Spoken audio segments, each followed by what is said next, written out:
এক পলসা বৃষ্টি আর তাতেই ডুবে যায় পুরো একটি এলাকা। রাস্তা নাকি নদী বোঝারই উপায় নেই।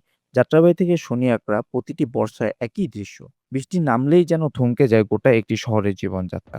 রাস্তা তলিয়ে যায় পানিতে, যানজটে আটকে থাকে জনজীবন ঘন্টার পর ঘন্টা, আর সাধারণ মানুষের ভোগান্তির যেন শেষই নেই। প্রিয় দর্শক, আজকের প্রতিবেদনে আমরা দেখাবো কেন বছরের পর বছর ধরে এই এলাকার মানুষ দুর্ভোগ থেকে মুক্তি পাচ্ছে না।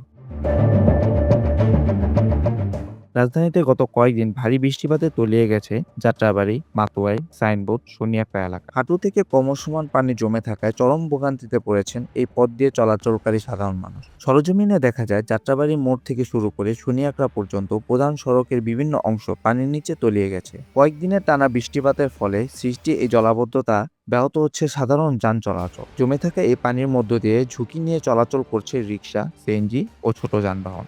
অনেক ক্ষেত্রে ইঞ্জিন বন্ধ হয়ে রাস্তার মাঝে আটকে পড়ছে গাড়ি, যার ফলে সৃষ্টি হচ্ছে তীব্র যানজট।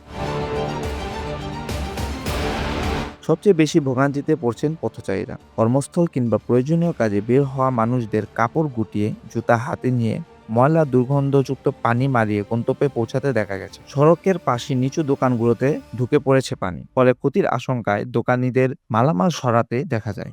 স্থানীয়দের অভিযোগ, সড়কের পাশে ড্রেনেজ ব্যবস্থা কার্যকর না থাকায় সামান্য বৃষ্টিপাতেই জলাবদ্ধতার সৃষ্টি হচ্ছে এই এলাকায়, যা দীর্ঘদিন সমস্যা হিসেবে রয়ে গেছে। আবহাওয়া অধিদপ্তরের পূর্বাভাস অনুযায়ী আগামী কয়েকদিন এই বৃষ্টিপাত অব্যাহত থাকতে পারে, ফলে জলাবদ্ধতার এই দুর্ভোগ আরও দীর্ঘায়িত হওয়ার আশঙ্কা রয়েছে।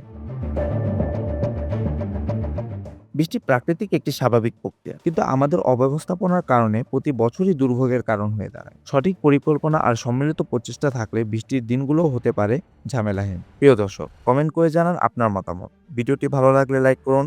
ভালো থাকুন, সুস্থ থাকুন।